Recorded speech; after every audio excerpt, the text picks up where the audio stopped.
Hi, this is the Teaserking. Happy New Year.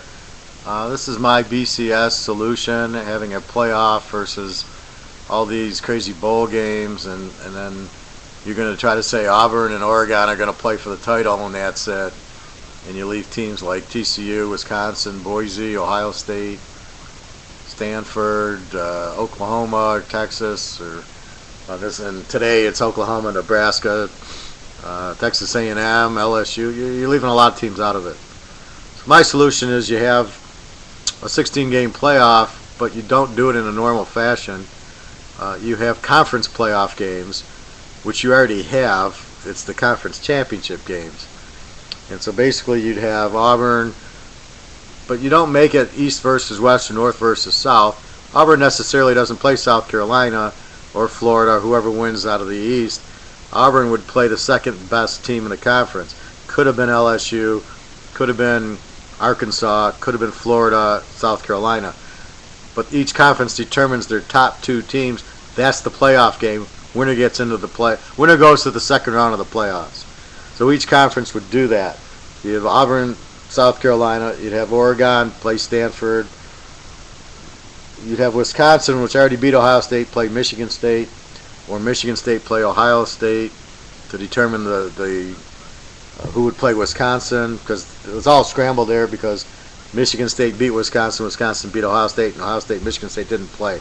Somehow you have a formula to determine your top two teams for the first round of the playoff. You give Boise State and TCU winning their conferences in. I know Boise State lost to Nevada, but they were clearly the best team. They beat Virginia Tech. Last year they beat Oregon. They beat Oklahoma. You give Boise the nod there just on overall strength and that they're a much better team than Nevada, even though they lost the game by the missed field goal. I get that. But clearly Boise was the class of the league. You have Oklahoma maybe playing Texas A&M, maybe playing Nebraska, maybe playing Oak State, whoever that is. And then you'd have Virginia Tech played Florida State.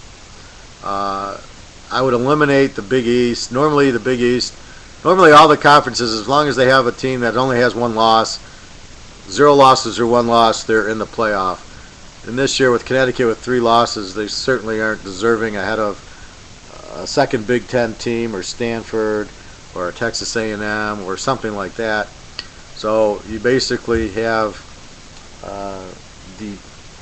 you eliminate that 3-loss team, and then you might have that playoff game between, let's say Wisconsin is the winner of the Big Ten, which they seem to be because they're going to the Rose Bowl.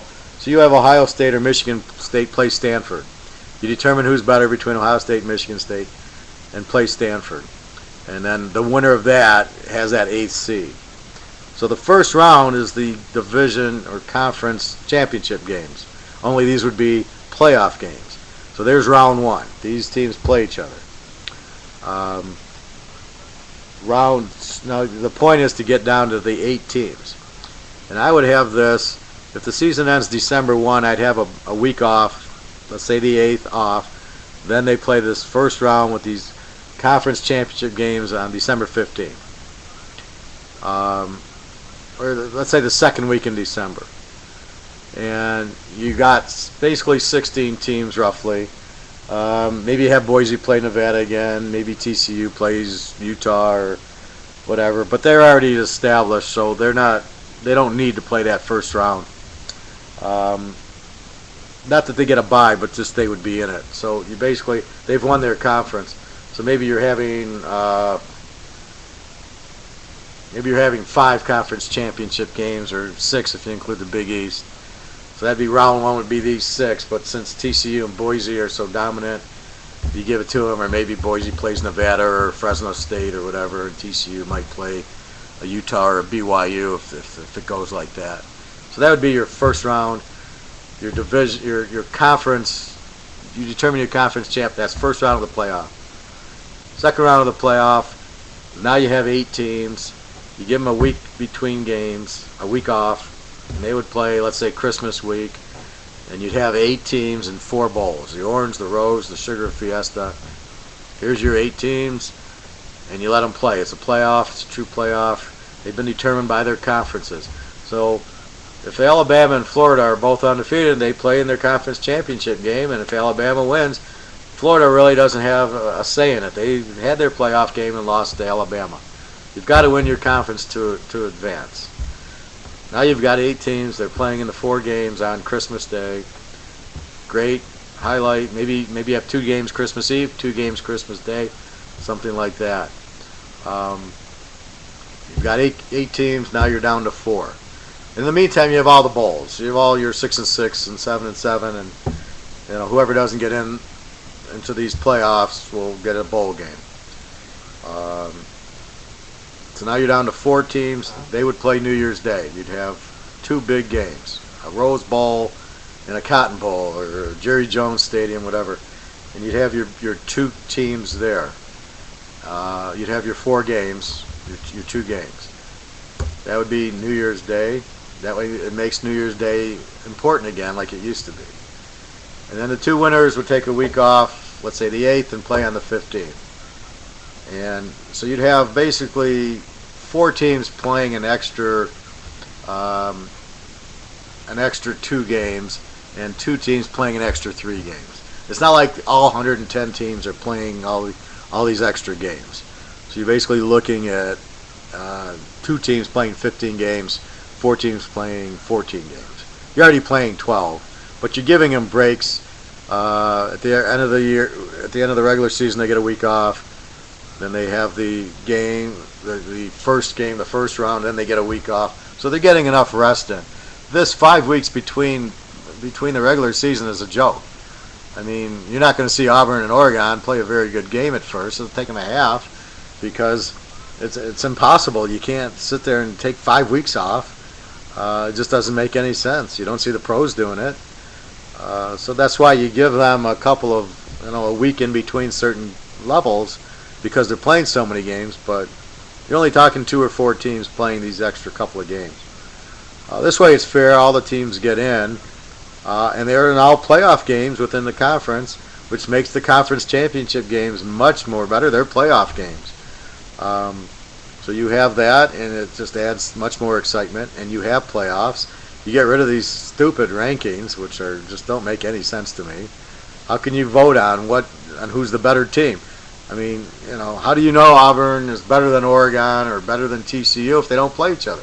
You can't determine it just because they beat LSU and Arkansas. How good are LSU and Arkansas? LSU's okay this year, but they're not. They didn't have a quarterback.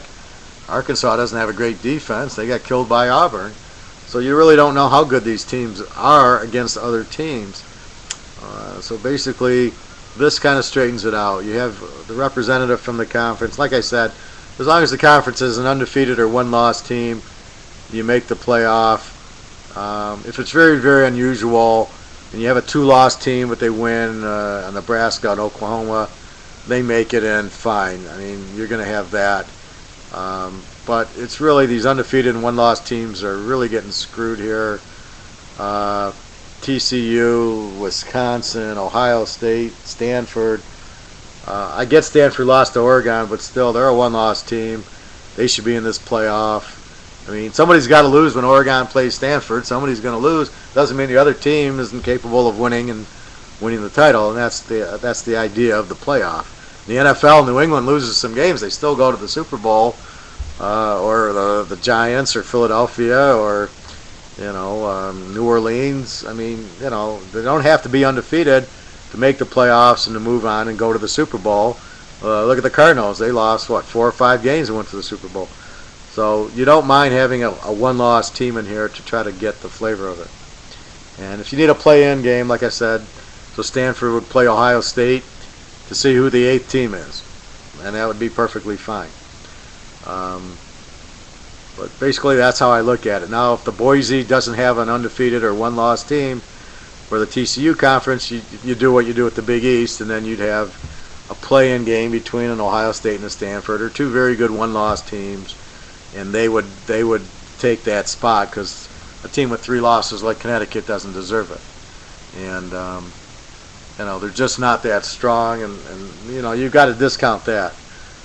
It's not fair to Stanford and Ohio State that here's Connecticut with 3 losses and getting killed by Michigan. and being able to go into the tournament there. I mean, that's just not right. So that's basically my solution. You'd have playoff games. The conference championship games would be much more meaningful in playoff. You'd have a lot less arguing about should they be in there. And you can't tell me that the winner of the Oregon-Auburn game is the national champ. I mean, it's a joke. You've got TCU, Wisconsin, Ohio State, Stanford sitting there going, we'd beat them, Oklahoma, Texas A&M, Nebraska. I mean, there's just a ton of teams, and you can't separate it. And since when does the number one seeds in the NCAA basketball tournament win it all? I mean, once in a while the one seed wins, but a lot of the time the 2 or 3 seed wins. So you just can't say that because they're ranked 1 and 2. They're 2 very good teams, but let's see them play. Look when Oregon played Boise State last year. Boise State held them without a first down the first half and beat them 19 to 11. And that was the game where Garrett Blunt threw the punch. Why do you throw the punch? Because you couldn't get a first down on Boise. So you can't tell me Boise doesn't deserve it. And teams like that. So this is the same Oregon team, only you got a little different quarterback, but it's the same style of team. And they went to the Rose Bowl last year, and Boise State killed them. So you can't say Boise can't play with them. Anyway, that's my synopsis on the BCS. This is the playoff system that would make a lot of sense. I just don't see a team like Troy or Miami of Ohio or a Tulsa competing in these games. They're just not talented enough. And you can't just say every conference should have one. I don't. It's not basketball. It's just not going to work like that. There's a huge difference in talent between a Troy and a Miami of Ohio and a Nebraska, a Stanford, and Ohio State. Teams with 1 loss that should be there. And if you start making it 16 teams, then how do you choose? You still have this conference championships problem, and then you have this issue of, well, who do I have here in the 16? And now you're playing 4 extra games. Where my way, you're already playing the conference championships, so you make that the first round of the playoff game. I think the Oklahoma-Nebraska winner is much more deserving than Troy or Tulsa, UCF. It's just my thinking. But if UCF goes undefeated and Boise, TCU, or they have 1 loss and they play a Virginia Tech and an Oregon State, then they deserve to be in there. Certainly, TCU's 3-point favorite over Wisconsin, so you can't say that they're that bad. And Boise, I can't believe they're not playing on New Year's Day. That's a joke. They should be playing Ohio State, Arkansas, or Stanford. Be a much better game than whatever you got on. I don't understand that. And then they say, well, they don't play anybody. Look when they get in the bowl, who they stick them with Utah December 25th or 23rd. Just doesn't make a whole lot of sense. Anyway, that's my solution. I'm sure it would work. It'd be a great playoff, and it would make a lot more money than the bowls do. The bowls are kind of a joke now. I'll watch the Rose Bowl, but what's the point? It's a meaningless game instead of a playoff game, and it'd be much better. Anyway, this is the Teaser King. Happy New Year. I hope you enjoy, and I hope I'm making money with my picks. Take care.